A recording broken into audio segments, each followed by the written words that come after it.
क्या आप जानते हैं दोस्तों, एक ऐसा देश जो अपने भारत के मुंबई से भी छोटा है लेकिन फिर भी उसकी पर कैपिटा इनकम यूएसए यानी यूनाइटेड स्टेट से भी ज्यादा है। आज हम बात करेंगे दोस्तों सिंगापुर, कैसे एक गरीब देश इतना बड़ा अमीर देश बन चुका है।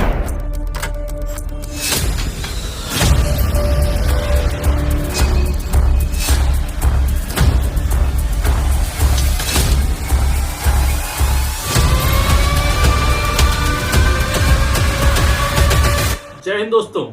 सिंगापुर जब 1965 में मलेशिया से अलग होता है, उसके पास कुछ नहीं था, कुछ भी मतलब कुछ भी नहीं, ना रोजगार, ना खाने की जगह, ना पीने की जगह, ना ही रहने की जगह। दुनिया को लगा दोस्तों यह देश 10 साल से भी ज्यादा सरवाइव नहीं कर पाएगा, लेकिन वही देश इतना अमीर बन चुका है कि आप सब लोग उसे जानते हो।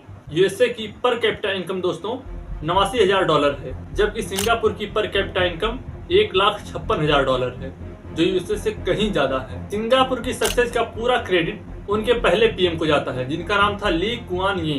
Place in size, yes, geography, but in the quality of the men, the administration, the organization, the metal in the people. उनको पूरा क्रेडिट इसलिए जाता है दोस्तों क्योंकि उन्होंने नेशन फर्स्ट वाली पॉलिसी अपनाई।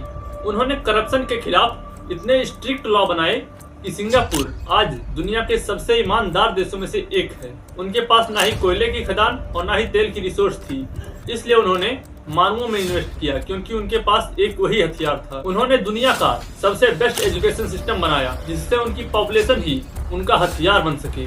उन्होंने अपने जियोग्राफी यानी लोकेशन का पूरा फायदा उठाया। जो रास्ता स्ट्रेट ऑफ मलक्का यानी मिडिल ईस्ट, यूरोप, एशिया को आपस में जोड़ता है, उन्होंने दुनिया का सबसे बिजिएस्ट पोर्ट बनाया। आज स्ट्रेट ऑफ मलक्का से यानी उसी पोर्ट से दुनिया की 40% मेडिटरेनियन ट्रेड निकलता है। सिंगापुर के पास अपना एक बूंद भी तेल नहीं है, लेकिन फिर भी वो एशिया का नंबर 1 ऑयल रिफाइनिंग हब है। वह मिडिल ईस्ट से दोस्तों कच्चा तेल खरीदता है और उसे रिफाइन करके पूरे एशिया को सप्लाई करता है।